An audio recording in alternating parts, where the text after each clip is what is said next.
All right, everybody. This is a video that I haven't seen anywhere else around the net about how to get your chopper blade where the mate for this piece right here is really stripped down and it won't hold and it falls off all the time.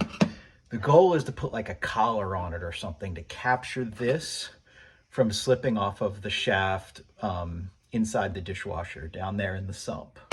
So before I used a piece of tubing about the idea of regular PVC pipe, but it was a little bit more flexible.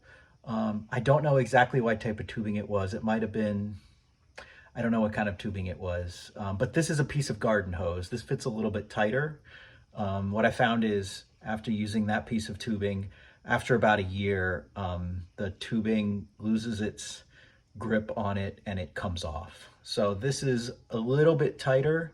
It's a piece of garden hose. You can use whatever you want down there, but your goal is to stick it on this shaft. And then when you get it onto the grinder, to the pump shaft, you're gonna slide that piece of garden hose, in this case, the piece of garden hose, you're gonna get in there and you're gonna slide it off and onto about that position where it keeps the grinder and the shaft in the pump motor, circulation pump motor, from coming off. Now, if it's really bad, what you might have to do is you might have to pull off this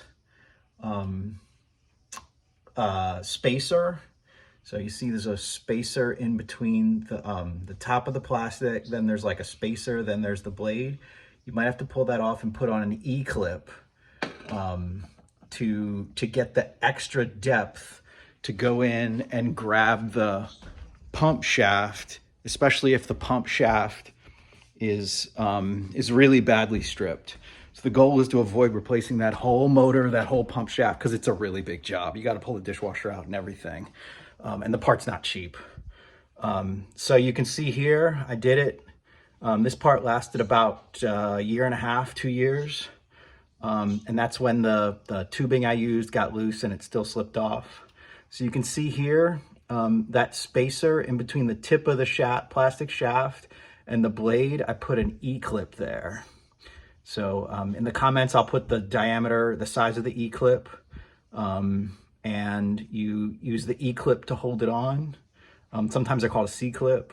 And then you get that extra depth on this to really go grab the shaft of the circulation pump. Okay, I'm gonna take a couple of shots and show them to you, but that's the overview. Again, I haven't seen a video like this anywhere on the net. So hopefully it's saving you from avoid having to get a brand new circulation pump with a new shaft. All right, I'll keep an eye on comments. If you got a question, just hit me up.